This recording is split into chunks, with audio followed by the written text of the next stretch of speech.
Am I recording? Hello. Good morning. I don't know if I'm recording or not, but I'm just going to keep going. I'm Jen. This is Exactly So. I know I've been away a month and I'm very sorry, but I'm not sorry at the same time. I got to spend a week with my grandkids and see my son and my daughter-in-law, and then I have Ian here for 2 weeks. So yeah, there wasn't a whole lot of time for crafting in that period. They're cross-stitching and crochet mostly. A little tiny bit of knitting, but not a ton. Yeah, so it was a good time. It was a good time to have her ready around. And Blossom is asleep there on the bed. She's out like a light. She's out. I'm gonna turn the camera, but don't look at the mess that is this room because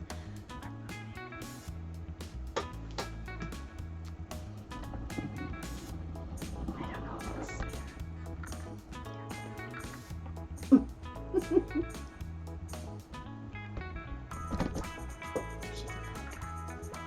Anyway, right, yeah, so I am going to be showing some new things that I purchased, talking about a pillow top that I've been working on, showing you what I did get done crafting, talk about the debacle with my serger, and yeah, that's it.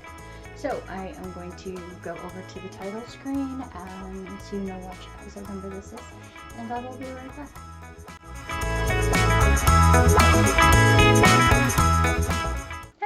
Hello, I'm back. So, quick life update. We're pretty sure we found somebody to buy the house. He came, the sign went up on Friday. Friday last, they came and took the pictures, and the sign went up out front. And um, then it was either Saturday or Sunday, a young man stopped with one of his mates and said, my uncle lives up the street and I've been dying to get my hands on a house on this street, but they're never for sale, which is true. They're not, because there's gorgeous views here and they all have basements, and, well, just my side of the street has basements. And so Ian said, well, call the estate agent or the real estate agent if you're American, and schedule an appointment to view. And so the estate agent called us, and the guy said, well, he wants to look at it today. And Ian said, well, he's not looking at it unless I'm there. So Ian showed the house last night. I did nothing. I sat in the lounge with Blossom until they got out of the lounge, and then I came upstairs after, because they'd already seen the upstairs. So Ian started him upstairs and worked his way down through the house. And yeah, so then they got outside, and the guy asked Ian what we wanted for our house, and Ian told him, and he said, what would he really take? And Ian said, that's exactly what we're going to take, or we're not selling. And so the guy said, okay, fine, whatever. And can I bring my wife back tomorrow night, just, so my wife can see it and what it looks like? And Ian said, yeah, sure, whatever you like. And so they're coming back tonight at 6:30, so we're fairly certain we sold our house. This guy was really keen. Like I said, his uncle lives up the street, and, blah, blah, blah, blah, blah. So yeah, so that's good for them, and it's good for us. We are looking at a house on Saturday that I have a really good feeling about.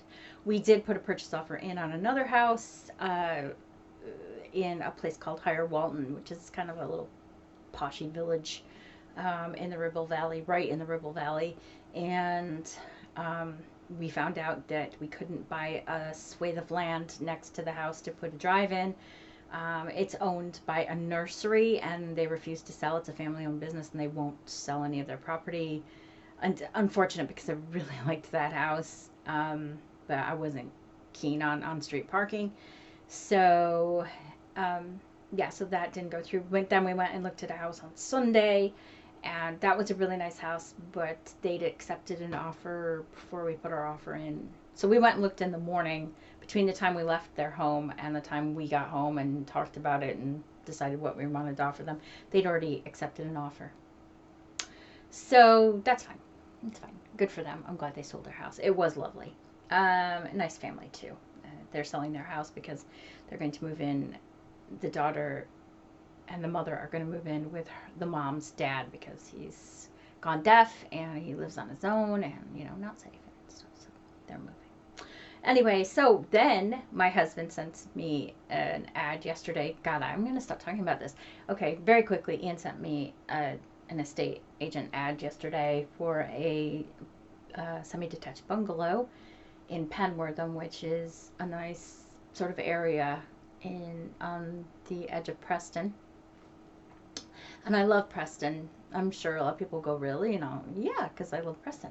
So as soon as I saw the house, I was like, yeah, that's okay. That can be my house. So we're going to go look at it on Saturday, and we'll probably offer them money for it on Saturday. So yeah, so all being well, I should be in my new house beginning of October if we can shove things through really, really fast. We have an appointment with the bank. We don't really need the appointment with the bank, but yeah, we want to do some work on the house when we buy it. So yeah, gotta go talk to the bank. Anyway, that is it. That is my husband probably texting me back. Yeah, so that is it. That's life update. That's everything. So sorry about that. That was quick. I hope you guys are all okay. I hope your summer's going well. Right now it is, no lie, it is 51 degrees here in Lancashire, and it is raining, and it is autumn. I know it's the mid-August, but it is autumn here. My garden's done pretty well. I have a lot of butternut squash. I mean, a ton of butternut squash. We had a great beet crop. We had a great onion crop. We had a great pea crop, and our tomatoes aren't doing great. I don't think it's warm enough, unless I put them in a hothouse here in Lancashire, for tomatoes to actually grow very well. Our corn has tasseled out, and I have pollinated it, but I'm not sure I'm going to get any ears off it. So, hothouse, I guess. We're going to have to buy a hothouse, I think. And I planted on time. My sister will probably say, no, you didn't. But I planted at the end of April. Christina, is that right? I don't know. Anyways, but everything else came out great, and we're really pleased. We've already cropped our potatoes, and Helen Duffin had some really nice looking potatoes.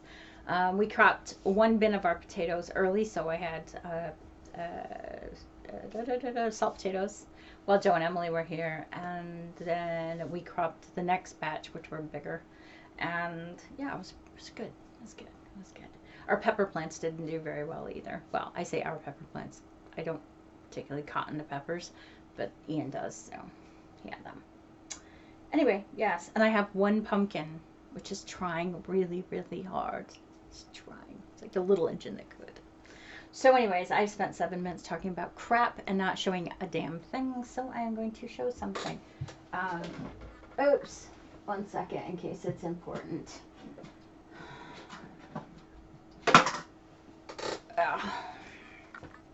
Sorry. Bear with. I have a new phone as well, which is a really big pain in the rear end. Yeah. There we go. It was about the house. Anyway, right. So, ooh, do you see my little print? My friend Kim sent this to me from America. Isn't it pretty? I love it so much. I love you, Kim. Anyway, right. I have to get on with this or I'll never get it done for today. Rightio. So, we won't start with things we're working on. I'll set those there. I'm going to show things that I purchased. I have... I'm going to pause here and I will be right back. Okay, I'm back. So, there's not going to be any more text messages. I'm sure you'll hear it go off, but we are not answering it. Right, so the first thing we're going to show is I had to get some, and you'll see it in a little while. I had to get some more wool for that poncho because I ran out. Talk about that when we get to it. And I found that I couldn't get any on Love Crafts. All the colors that I was using were out. And so I searched around and I found the nicest little shop called Cotswald Needlecraft, and they are amazing. And I'm pretty sure that's what they're called. I will put a link in the description below to their shop. And so I got my 3 skeins of yarn, which was a little bit pricier, but it is a small shop and good for them. Small business, helping done my bit. Anyway, they had all 3, which was super convenient, and yeah, I was so grateful that I sent them a thank you note. And then they had some kits, and this is a DMC kit, and yeah, I saw it. I didn't realize that there was as much outlining as there is, and I've had my fill of freaking backstitching from my When Witches Go Riding, but I saw this and it was so cute. I thought, I've got to get that. Isn't that the most adorable little squirrel you've ever seen? She's so pretty. And those are bluey gray colors. But yeah, isn't she a cutie? And it comes with all of the floss and your hoop and needles and the fabric. I'm not sure I'm going to use the fabric that they've included. It looks kind of rough. Might wash it first. Don't know. But anyway, so then, you know, you make it and it sits inside the frame. And you can display it like that. They also have other critters. They have a fox, an owl, and I think it's a badger. I don't know if you guys will be able to see them very well, but there you go. Yeah, so I was like super surprised and pleased that I found that. I was so happy. I'm trying to find places to throw stuff because I've got stuff everywhere. Right, I have 2 patterns that I purchased, but one is floating around in somewhere and cut up, so I'm only going to be able to show one.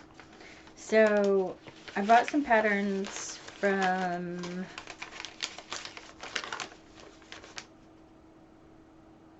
Hobbycraft. They were having a sale, and one of the patterns I got was this sort of apron jumper thing. Anyway, yeah. So anyway, I found this. I've been looking for something, a jumper that had open sides instead of, you know, just a plain old scoop neck jumper. And I really wanted something with open sides. And I saw these aprons and I thought, well, I can adjust the skirt to come up higher next to the waist. And to be honest with you, I don't even really need to do that. I mean, it's okay sitting there on my hips, but I'll bring it up a little bit maybe. Anyway, I am going to make, I think, well, you can see it better on C, but I'll make the length that is A. And yeah, so what I did was I then went to Poundland because they were having a sale, and I got proper cotton corduroy brown for sale. It was 3 meters for £10. So I got brown corduroy, which now has stuff on it. It's like a chocolate brown corduroy. I don't know which way the color is gonna show. There you go. So chocolate brown corduroy to make that skirt. That is so heavy. And then I got this brushed cotton to make a top for underneath. I mean, that's me, right? I mean, hello, bottom. So yeah, so I have the pattern cut out for the top for underneath. I can also wear a turtleneck with it. You know, I can do any number of things, but I do have a pattern cut out for that, and I will show that to you next time. Then PoundaMetre had fabric on sale again. And I was like, oh, I don't need any more fabric. Got a shit ton of fabric. But I bought it anyway. So they had this cotton, ribbed cotton. It's like a lavender. I don't know if you can tell if it might be too bright in here. But it's like this. Ugh, it just won't show. There you go. It's kind of lavender. You can kind of see it now. Ribbed cotton, 3 meters for a tenner. I might try something funkadelic with that. I'm not sure yet. I have thoughts, but I'm not going to share them because then if I don't do it, I don't have to feel bad. But yeah, I'm going to do, I think, a few different things with that. And then they had cotton jersey, like proper cotton jersey for sale. I'll open it up so you can see that. But yeah, proper cotton jersey. And I love these daisies on here. I mean, I like daisies anyway, but yeah. So it's just this blue with daisies all over it. And I know summer's almost over. I get it. But I thought I could make some strappy dresses for next summer out of that. So then I got a new phone because iPhones are naughty. And What else did I get? I got some books. So I'll just show the books now. I'm trying to cut this down. So my friend Helen Duffin of Sprite966, who has just put a video out, by the way. Jealous. So jealous of her. Someone sent her a knitting advent calendar. So she's got all these little minis. I mean, it was such a nice, thoughtful gift someone sent her. It was just lovely, but I'm so jealous because, like, I can't afford an advent calendar. Holy crap. And I really always wanted to get one of those, but well, not going to happen. It's going to pass me by again. Anyway, so Helen, getting back to Helen, lent me a book called Down on Blossom Street, I think it was. It's by Debbie McComber. It might, you know what? They might have it listed in here. Yeah, The Shop on Blossom Street. So, I really liked that book, and it's stuck in my head, and it's been kind of niggling in the back of my mind. God, Helen, I don't know how long ago you lent me that book, but yeah, a long time ago. Anyways, I sent it back to Helen, so I wasn't sure who wrote it. So then I'm typing into DuckDuckGo. That's the browser I use. I don't use Google. DuckDuckGo, you know, book about a woman who owns a yarn shop who had brain cancer, blah, blah, blah. And then Debbie McComber pops up.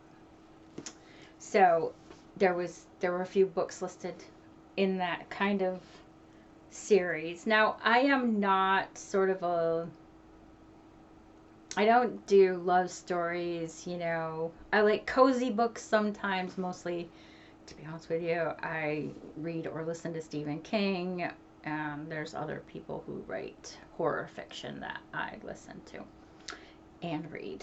And then again, you know, I think one of my favorite, I've got a couple favorite books. One is Jonathan Livingston Seagull, and that is like that thick and not very long.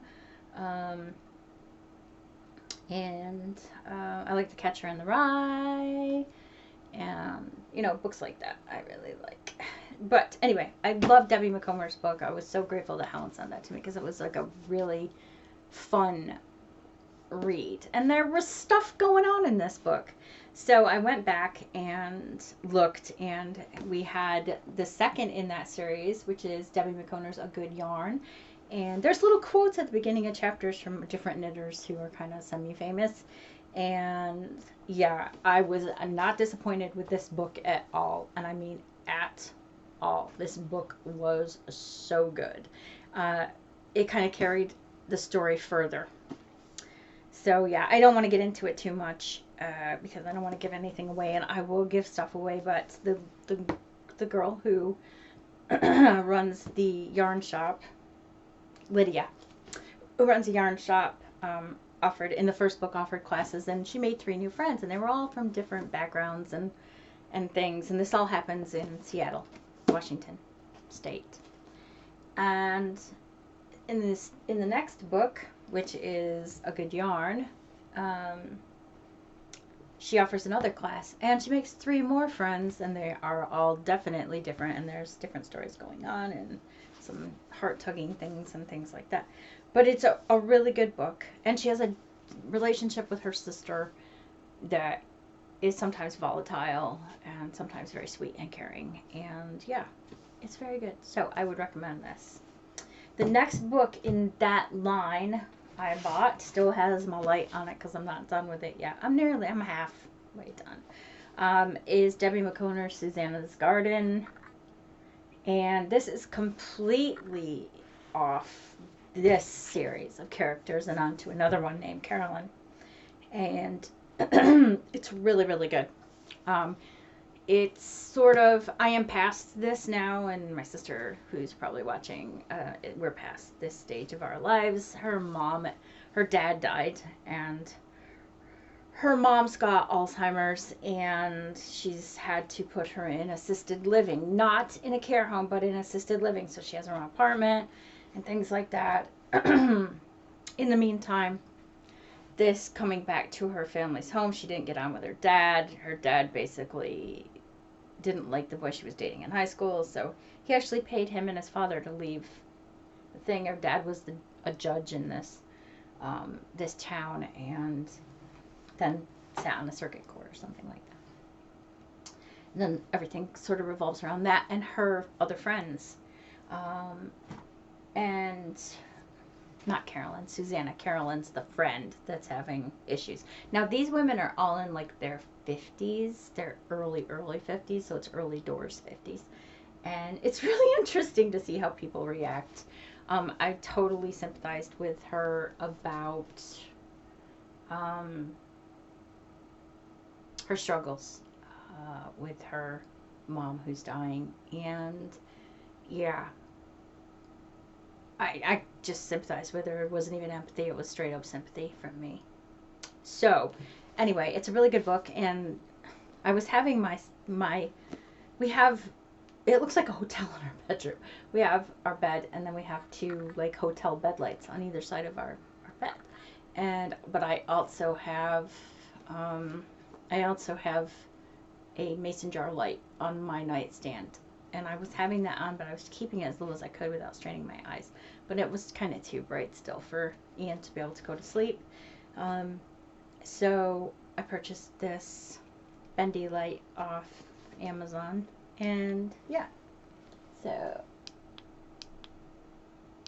it's got different levels of lighting and different colors. So you can do a soft tone or a very stark white color. But yeah, so those are the two books I'm reading right now.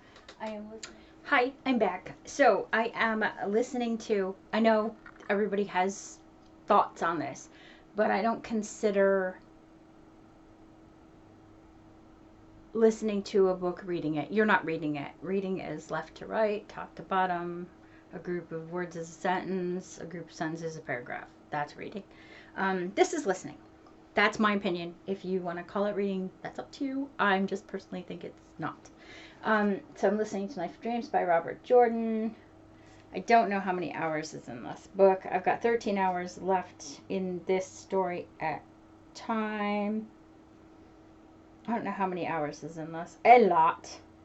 Well, let's say on average, chapter 24 is an hour and a half of listening. So there's 25 chapters. So yeah, about 30 hours. Yeah. There's about 30 hours. The prologue is 3 hours and 47 minutes long. So there's about 32 hours in this particular audio book. I'm listening to that. I'm also listening to this. It is called December Park by Ronald Malfi. Christina, I know you couldn't get through Amityville Horror when you tried to read it. Don't pick this book up ever. Don't even look at it. It is really creepy.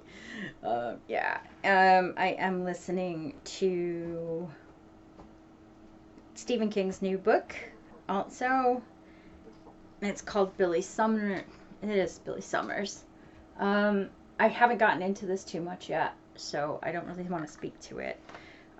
The last book I read by Stephen King, or listened to, I keep saying, was Later, and it got 1 star from me. I don't know what happened to Stephen King. If he was medicated, I don't know, but it was pretty bad. I'm also listening to James Herbert's The Dark. Whoa. That is like kind of Donnie Darko mixed with the Mothman prophecies. That's that. Yeah. Yes, it's like super creepy. Anyways, yeah, so I'm on book 11 of the Wheel of Time series, which is that Knife of Dreams that you saw there. There are 13 books in there. Bob Jordan finished the first 11, and then unfortunately he had to outline the rest of the books because he was dying. He knew it was dying. His wife called Brandon Sanderson, who writes the kind of the same stuff in the same genre as Bob Jordan, and Brandon took over the book because he really liked Bob Jordan's work and he read it all, so he kind of could pen it in the same way. And also his wife was his editor. Bob Jordan's wife was his editor, so she helped out too with the penning of the last 2 books. It was very sad. I was super sad when Bob died.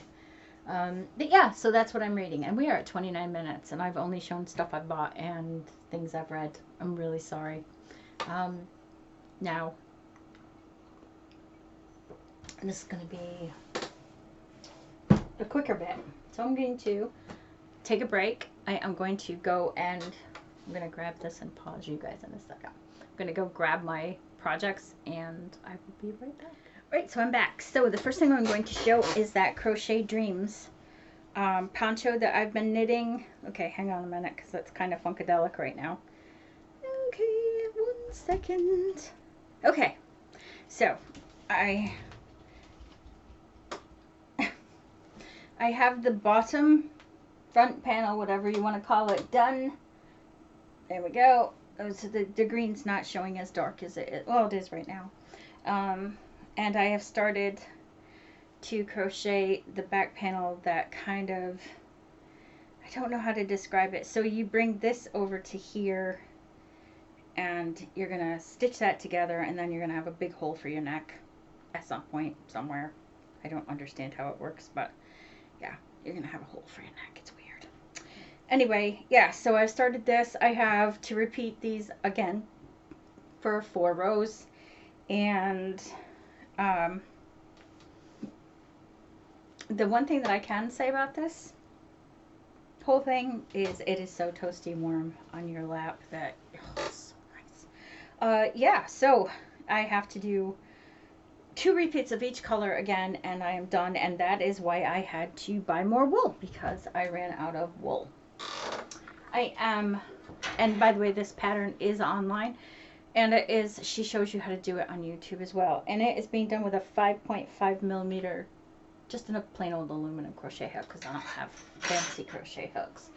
But I understand some people do, and they are very lucky, because ergonomics. Anyway, so I had to get some more Stylecraft special for the, it's called Parchment. I had to get some Bellissima Stylecraft. This is called Crushed Plum. I really like that color. I'm going to make myself a pair of slippers with it when I'm done. This is, forget the name of this. This is just plain mustard, another Stylecraft special. And I think the green one's in the bag. Or downstairs. Anyway, I got green too, and that's a Stylecraft special. So yeah, not a very good way to show you that, but now my poncho is on the floor. I am going to have a drink of coffee because I am gagging. So tired. So yeah, so that is that. Here it goes. The next thing I want to show is that I've worked some on Joe's last mitten, the one that I'm having to do over because I didn't knit it properly in the first place. I don't know where you guys saw this last, and I've only been able to do a few rows. This is the first mitten. They're the Expecto Patronum mittens from the Harry Potter Knitting Magic book. I have to put both thumbs in, which I plan to do at the same time. And so yeah, so I've got, I think I've got Patronum, yeah, Patronum's done, and I've started to work my way up the entire mitten. So let's move our finger here so you can see Patronum. And that's what the back looks like. I'm nearly done with my increases for the thumb gusset. It's over here. The thumb gusset. So as soon as that's done, I can put those stitches on a holder and come back and grab them later. This is what I've got left. I have to go find this wool. This is not going to last to the top of the mitten, I don't believe, although it was to the top of the mitten the first time. Yeah, so, and my pattern pieces are a disaster right now. So, yeah, so that's what I got done with those. And last but not least, oh no, it's not last, I lie. Next to last but not least is the When Witches Go Riding. Now, Helen Duffin has both clues done, but she was lucky because she didn't have her grandkids around and didn't have a husband. Well, she did have Gary around. Sorry, Gary. I didn't mean to discount you, darling. But she's gotten her second clue all done, and I have just started mine. So this is the first clue, this top bit where the eyeball is and black and down. That is the second clue. And whoops, sorry about everyone. And that is what I've gotten done so far. Helen used a dark green for this stem instead of the gray, and it looks really sharp. The only thing I can say that I did different, as I'm not as creative as Helen, is I put some French knot bubbles on the cauldron. Didn't call for those, but I thought it'd make it look cool, so I did it. Anyway, I like it very much. I'm going to work on this week, Helen. And I will call you at some point. I know we haven't spoken in ages. I heard what you said on your podcast. I'm really sorry. I just haven't had time. But I can make some time now. So, yeah. So that is that. Now, the last thing I'm going to show you, and then I will get off your screen and out of your face, is... I'm just making sure I haven't forgotten anything. I don't think I have. No, I haven't.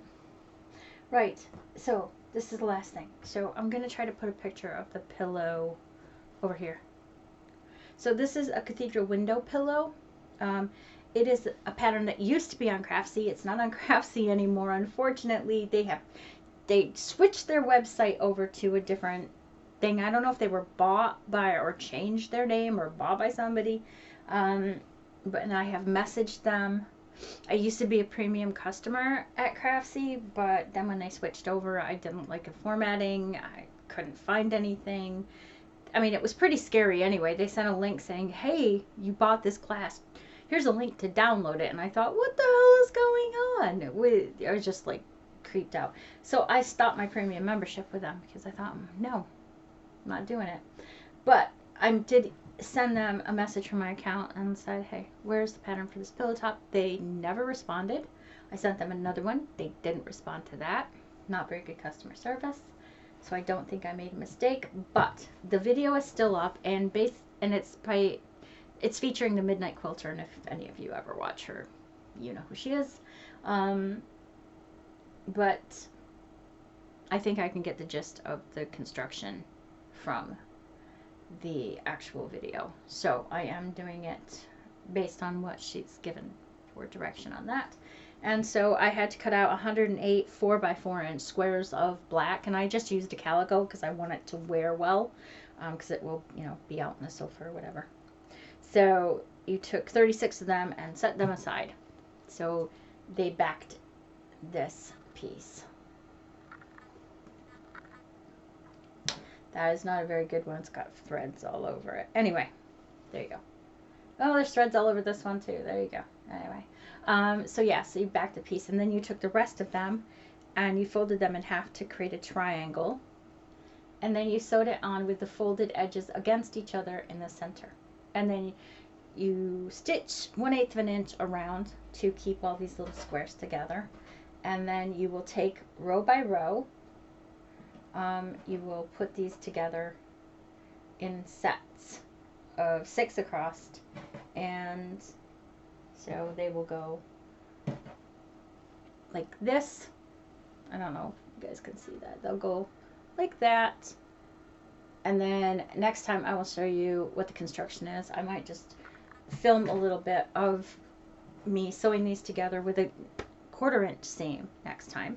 And then actually putting on the colors. So I have chose autumnal colors. I haven't made up my mind yet whether I'm going to do exterior to interior color change, top to bottom. I don't know. I could do it, you know, diagonally across. I don't know what I'm doing right now. All I know is that I've got the